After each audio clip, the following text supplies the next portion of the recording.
Published 4:06 Eastern Daylight Saving Time, the 23rd of September 2018, updated 10:35 Eastern Daylight Saving Time, the 23rd of September 2018. Theresa May pictured braving the rain at church in Maidenhead today. Theresa May pleaded with Tories to hold your nerve today amid claims number 10 aides plotted a snap election following her humiliation by EU leaders.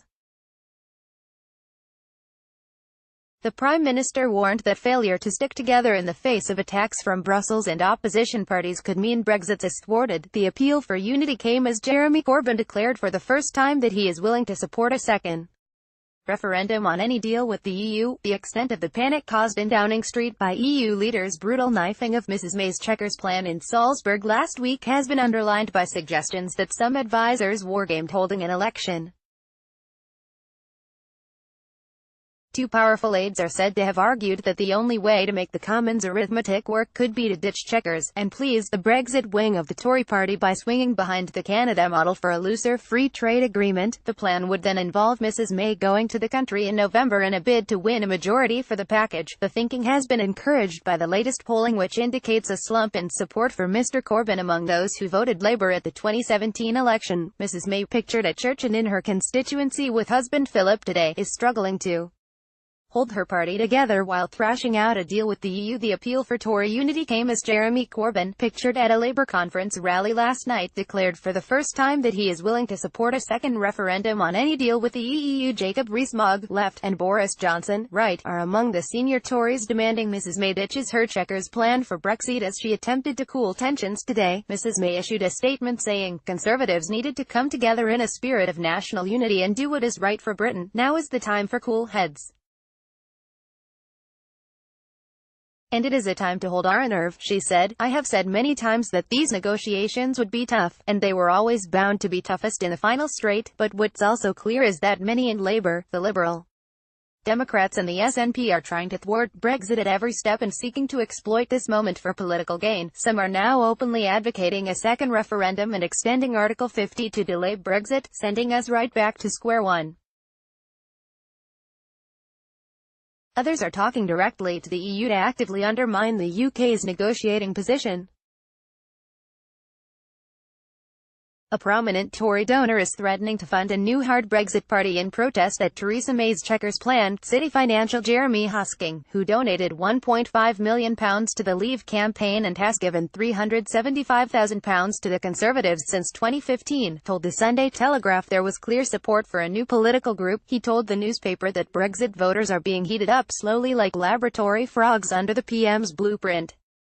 As a result, there is a gap in the political market, and Mr. Hosking said he intends to help fill it. But I say, this is the moment to put our country first. This is the moment to set aside our differences and come together in national unity. This is the moment to do what is right for Britain, a Downing Street spokesman said. It is categorically untrue that number 10 is planning a snap election. Brexit Secretary Dominic Raab also dismissed claims about a snap general election for the birds. It's not going to happen, he told BBC One's The Andrew Marr Show. Mr. Raab said the government would keep negotiating with the EU on the basis of the Chequers proposals. This is a bump in the road.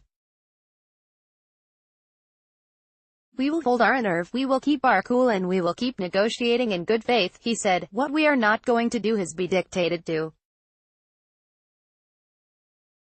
The UK is one of the biggest economies in Europe, if not in the world. We have come up with a serious set of proposals.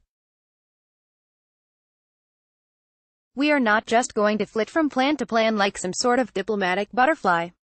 We are going to be resolute about this. Pro-EU former Cabinet Minister Nicky Morgan said she believed Chequers might well be dead, but warned that a leadership challenge to Mrs May would not be in the interests of the Conservative Party or the country. Having a leadership election now would not be in the country's interest.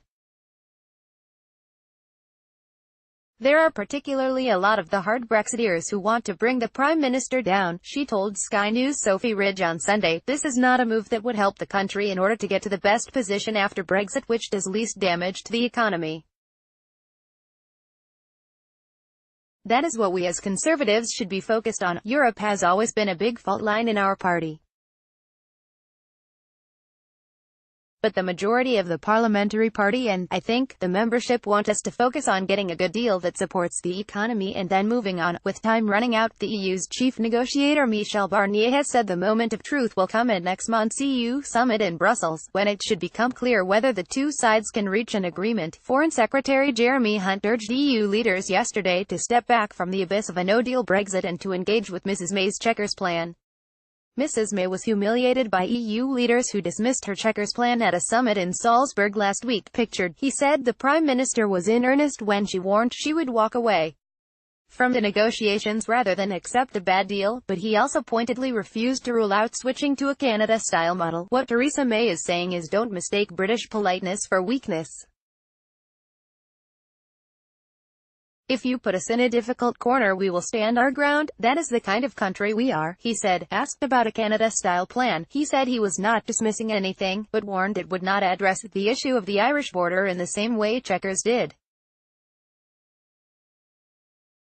Meanwhile, a prominent Tory donor is threatening to fund a new hard Brexit party in protest at Theresa May's Chequers plan. City financial Jeremy Corbyn, who donated £1.5 million to the Leave campaign and has given £375,000 to the Conservatives since 2015, told the Sunday Telegraph there was clear support for a new political group. He told the newspaper that Brexit voters are being heated up slowly like laboratory frogs under the PM's blueprint.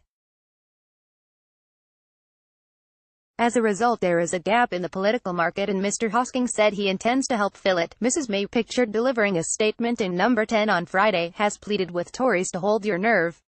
On Brexit, Corbyn claims he will support another Brexit referendum if Labour demands it at the annual conference. Jeremy Corbyn has said he would support another Brexit referendum if Labour members at the annual party conference call for it.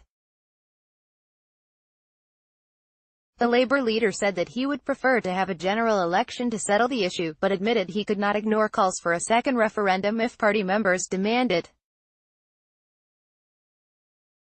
It comes after Tom Watson also in a newspaper interview the party should not ignore party members if they make their voices for another referendum heard loud enough.